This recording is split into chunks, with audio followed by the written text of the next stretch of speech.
The blast hit at 10:04 a.m. Windows shattered, the ground split open, and flames swallowed 3 homes in seconds. They said it was a gas leak, but I'd been warning them for weeks. The HOA had buried their own bomb under our street, and I was the only one who saw it coming. It started small, just a smell. Not bad, not rotten, just wrong. Like hot metal in decay mixed with rainwater. It clung to the air near my driveway, strongest in the mornings.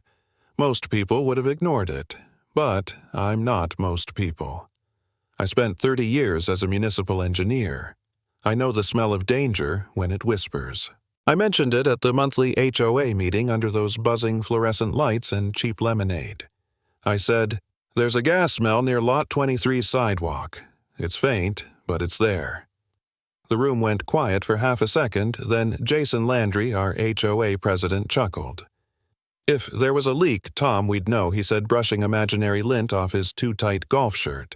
"That's exactly what scares me," I told him. Jason leaned forward, squinting.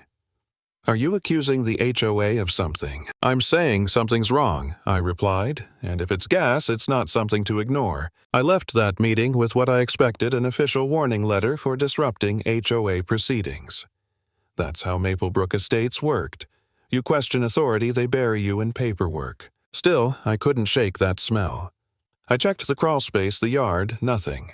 The odor was coming from the sidewalk, the part the HOA maintained.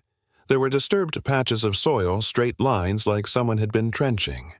I set up a trail cam behind my hedge facing the sidewalk. 3 nights later, it caught them. 2 unmarked trucks, no lights, no cones, just men in vests working under headlamps. At 2 in the morning. They left an hour later, the ground neatly filled grass seed sprinkled to hide the work. I pulled the footage, uploaded it to the cloud, and emailed the HOA asking for an explanation. The next morning, I didn't get an email, I got a note. Plain white paper shoved between the slats of my fence. 6 words in thick black marker. "Mind your business, or else." I read it twice, then I burned it. I'd lived through fire before. 10 years earlier, a faulty gas line killed my wife Meredith. She was helping a friend paint a nursery when it happened. The report said a spark from a light switch, instant ignition. I never forgot the smell, or the silence afterward. So, no, I wasn't backing off this time. At the next HOA meeting, Jason stood there all smiles, clipboard in hand, announcing an exciting energy efficiency project. He called it green infrastructure preparation. I called it reckless. He said, "We're just future-proofing for natural gas upgrades. Nothing invasive." I stood up. "Did you file excavation permits with the city?" He smiled wider. "We're staying within HOA jurisdiction. You'll get a letter if your property's affected." That was a lie. Every property was affected. Gas doesn't respect property lines. I caught him after the meeting.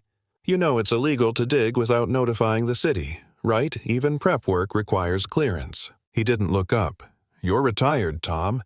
Maybe it's time you stop worrying about things that aren't your concern." I pulled out my phone, showed him a still from the trail cam, the trenching, the unmarked trucks. "Then explain this." Jason's jaw twitched. "You shouldn't be filming board activities without consent." "Board activities?" I asked. "So you're admitting the board authorized it?" He stepped closer, voice low. "You keep pushing this, you'll regret it." Then he walked away. That night I read the HOA bylaws from front to back. Section 14.7, no structural or subterranean modifications to common property without city approval. They'd already broken their own rules. I called a few friends still working at City Hall, no permit filings for gas lines not in 6 months. I sent them the footage. One clerk said if someone's bypassing, that it's not just illegal, it's dangerous. 2 days later, my mailbox was plastered with violations, fence height, trash cans, visible unsanctioned surveillance. They even accused me of verbal aggression toward board members. It would have been funny if it weren't so pathetic. I started to doubt myself. Maybe I was overreacting. Maybe the smell was something else. Maybe. I really had become that bitter old man they all thought I was. But then my daughter Claire found me sitting at the table staring at those letters. "You're not crazy," she said softly. "You're scared because you've seen this before." And she was right. I wasn't crazy. I was experienced. So I doubled down. logged every odor, every sound, every shovel mark. One night, I caught them again. No helmets, no permits, trenching 20 feet from a gas meter. I stepped out recording. One of the workers froze. "You can't film us," he shouted. "You're on public land," I said, "and you're endangering lives." He lunged at me, reaching for my phone. Before I could react, Claire came running down the street barefoot, yelling, "Touch him again, and I'll press charges." They backed off and peeled away in their van gravel, spitting from the tires. That was the night I called an old friend, Rick Mendoza, municipal attorney. I sent him everything. "Tom," he said after reviewing the files, "if they're digging near utilities without permits, that's felony negligence. But once you go public, they'll come for you hard." "They already have," I told him. "We filed for an emergency injunction, a legal stop work order. The city inspector was set to arrive in 2 days, but he never showed. When I called, the clerk whispered it was canceled. Someone from the city council pulled it. You didn't hear that from me." That's when I realized this went deeper. Someone in power was protecting the HOA. That night, I crouched by the curb with a lighter, not to ignite anything, just to test airflow. The flame flickered sideways. Gas. Definitely gas. I whispered, "It's building pressure." By the end of that week, the whole neighborhood smelled it. A neighbor told me her dog refused to walk near the sidewalk. Another said her carbon monoxide detector tripped even though her house was electric. But when I asked them to go on record, they refused. "We saw what they did to you," one said. "I've got kids, man." I almost gave up then. Sitting at my kitchen table, surrounded by letters, I thought maybe silence would be easier. But silence was what killed Meredith. So I wrote one last letter, certified, addressed to every board member, outlining every violation, every law, every threat. I hand-delivered one to Jason's porch. He came out waving it. "You think legal threats scare us, Tom? You're not a city inspector. You're just a bored old man." I didn't answer, I just walked away. 2 nights later, I heard them again, the metallic clang of tools, the hiss of compressed air.